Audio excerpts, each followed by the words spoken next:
We're gonna start this program today without Sassy Jax. Tragically, she is allergic to cats, and we will be filming with a feline presence. Are you serious? I can't be allergic to a paper cat. I didn't want to take any chances. Oh my gosh. And now, what you've all been waiting for. The most epic, superfluous, fantastical holiday special that you've ever seen in your life, Day 5. Hi, and welcome. I'm Jax. And I'm Sassy Jax. We're gonna walk you through a group of greeting cards I created. Surprise! I just had to show the world your great work, and I'm so happy and thankful that you shared it with me. Thank you, Helena and Sherry, for sharing your craftiness with me. I really appreciate it. We've gotten more subscribers. Thank you, everybody who has subscribed. Welcome. I'm so happy to have you. I'm moving. I'm gonna be hitting the road. I'm gonna be living with the bears and the pine cones and all kinds of like deerage and antlerage. Because I'm moving, it will change the way that I handle my crafting, my art, and my editing of videos. I'm going to try to upload once a week on Thursdays. To begin, I took out some pre-cut and scored factory paper in the red, green, and white. I wanted to move forward with the white paper, so I took out my Fisker's bone folder and folded on the score, creased the paper so that it was nice and crisp. I took out some decorative paper I had in my stash and decided that I was going to use this red and white checkered pattern. I also took out some holiday stickers, my mini cats and dogs and mini bird crazy and things stamps along with their dies, and began matching the stamps to the dies and arranged them in my mini Misty so that I could make multiple panels of stampings so that I could create multiple cards. At this point, I'm not going to be using every single stamp that you see me stamping in this particular video. I do have other videos available where you can see where I've produced other cards using these stamps. Look to the corner right now. But don't leave this video, of course. Of course. They want to stay because it's going to be totally epic. I thought you were sneezing over there. I'm so allergic. I just don't even know if I can perform. My eyes are like bloodshot. Everything is just like puffy. Oh, and that I can't pet it. Don't bring it in, and it just looks creepy. Cats are not creepy. Cats are not out to get you. Cats are very friendly, and they make amazing pets for many people throughout the world. They're horrible. I can't stand them. They creep me out. All they want to do is like rub on me. Oh my gosh, and then it gets cat hair all over me. I can't stand it. Achoo. Oh my gosh, you're ridiculous. I went through and I stamped multiple sheets so that I was able to use quite a few embellishments on the cards because I really wasn't sure at this point what I was going to do. So I really wanted to make sure I had plenty of items to pick from, and I didn't really want to go back to stamping and coloring after this. And something to note, unfortunately lost the footage of me coloring all the stamps. I did use my Spectrum Noir alcohol markers to color all the items, and once the items were colored, I brought them to my Sassy die cutting machine and I die cut all the pieces using their matching dies. What do you get when you cross an angry cat with a famous painter? I have absolutely no idea. Claude Monet. That's a pretty good one. So I have 4 white folded 4¼ by 5½ cards. I also took a rectangular die and die cut a window out of the 4 decorative papers. And using the die, I just basically took the die that I have in my hand and I put it around the cat to see if it would fit within the window with its hat on.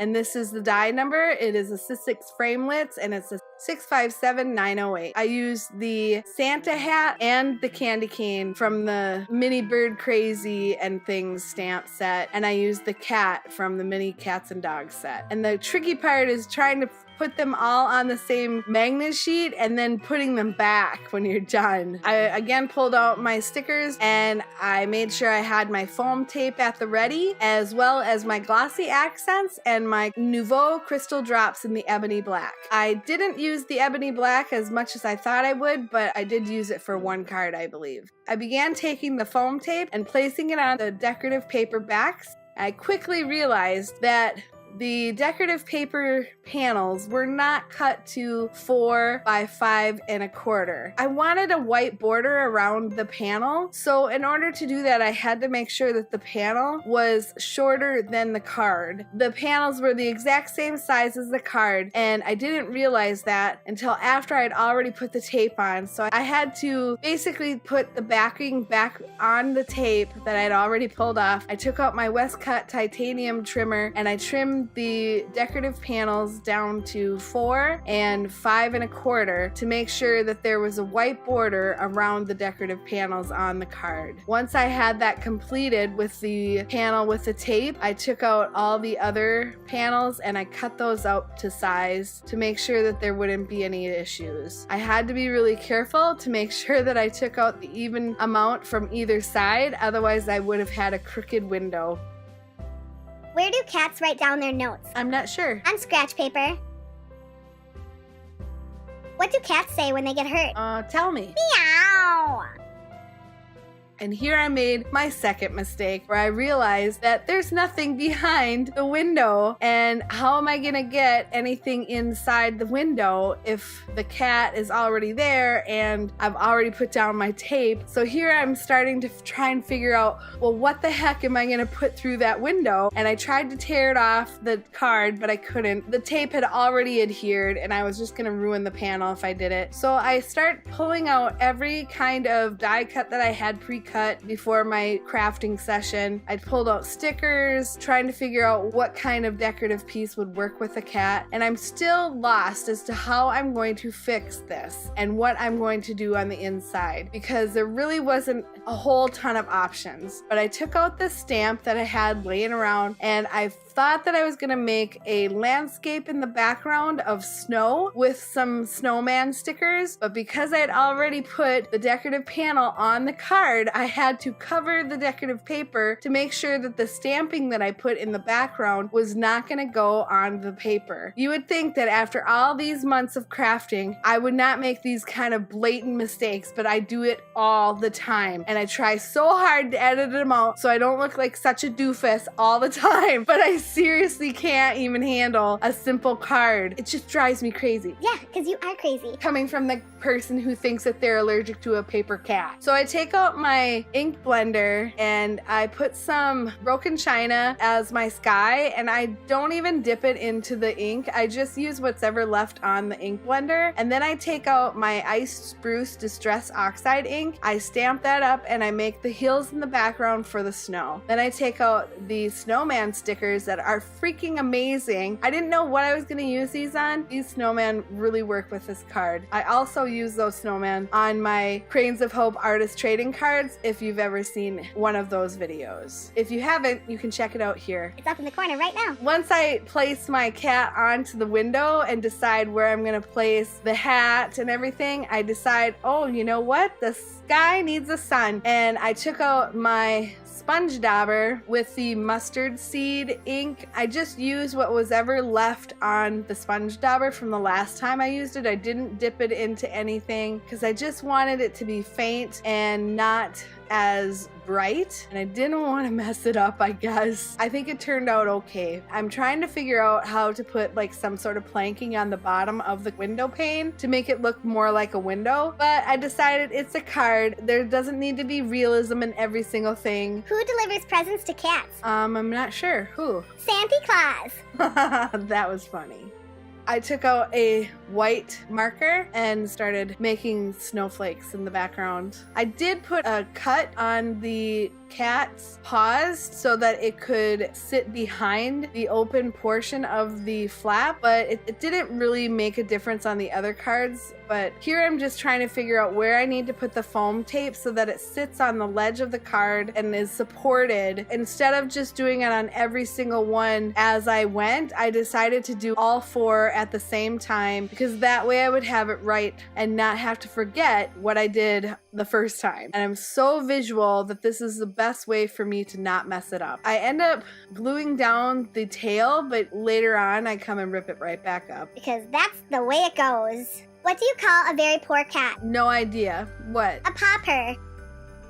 I really appreciate the whimsy and humor that you can easily put into a card with the stamps and die cuts from this Tim Holtz set. It is by far the best purchase I've ever made in the past year for sure. I mean, and if some of you don't know, I'm new to crafting. I've been a long time acrylic painter for most of my life, and I just recently started crafting when I started doing artist trading cards for Cranes of Hope, which is a cancer charity. Please Google it and check it out. I have a link in the description if you want to learn more. And once I got a taste of what paper crafting and stamping and other types of crafting are all about, I really couldn't resist, and I moved into crafting greeting cards. Once I figured out where the Christmas hat was gonna go, the candy cans were easy to figure out. I did finish the card, and I love the way it looks. I love the whimsy of the candy cans. It's freaking adorable. I love it. Once I got the first one done and I kind of knew what I was going to be doing, I used a frame and I outlined where the ink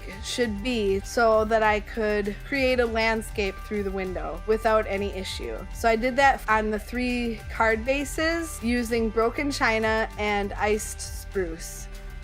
What do you even know about cats? You think you're so allergic to them. The domestic cat is a small, typical furry, carnivorous, like they eat meat, like they kill things, mammal. They are often called house cats when kept as indoor pets, or simply cats when there is no need to distinguish them from other felids and felines. A lifespan in the wild is 4 to 5 years. Daily sleep is 12 to 16 hours. Did you know a cat's jaw can't move sideways? So a cat can't chew large chunks of food. Yeah, that's why they rip you apart to shreds when they play with you. They just claw, and so that they shred you up so that they can eat you. Oh, you're being dramatic. That's my job. How do you make a cat happy? I'm not sure. Send it to the Canary Islands. Ah, there you go. That's because they like eating meat and ripping it to shreds. I second guessed myself on those snowmen because I realized that the cat was going to be coming in there and possibly covering something up. So I had to really watch what I was doing with the snowman placement. That's it. I have to leave. I have to go into another room. I can't handle it. The cat just touched the table, and you eat from that table. There's no cat on the table. Yes, there is. There's cats all over your crafting table, and now there's a cat on a windowsill. And that's just the way it is. I can never touch the windowsill. I can never touch the table. Really? Yes, this is all very true. Anybody who's allergic to cats knows this. You can't touch your clothes that touch the thing that touch the cat. So if you sit down in a house that has cats, your clothes has cat stuff on it, so you can't touch your clothes because your hands may touch your eyes, your face, your nose, your mouth, whatever, and then you will explode in cat allerginess. It's the way it is. So if you could kindly put your kitties and cats and felines in plastic or bubbles or whatever you need to put them in so that people like me can travel through the world without having to worry about cat allergies, I would greatly appreciate it. I think you're going a little overboard. No, there is nothing overboard about this. I'm totally allergic. I think we all figured that out.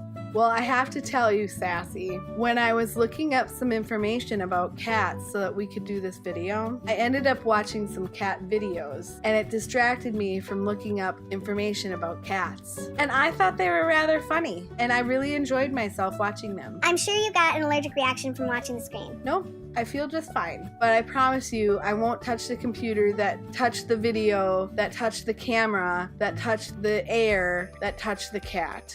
Okay? Okay, that sounds good to me. Oh, Lord. I really had a good time pushing the candy canes into place and making them look just treacherous. Adding the greenery to the corners kind of gave it more of a festive feel, and I really liked that. After the cats were assembled, I made sure to put an acrylic stamping block down just to hold down the paper while it dried. Knock, knock. Who's there? Kitten. Kitten who? Quit kidding around and open the door. Oh, my eyes! I can't even see. I think they're popping out of my head. Oh, they are not. You're just fine. No, look. Look. Everything's popping out. No, honey, that's not what's happening. It's your imagination. It gets you in trouble all the time. That's what my mom says. She must be right. What do you call a cat that gives up? I'm not sure. A quitty. Cat allergies are twice as common as dog allergies, but contrary to what you might think, it's not the fur or hair that's the real problem. People with cat allergies are really allergic to proteins in the cat's saliva, urine, and dander. That's dried flakes of skin.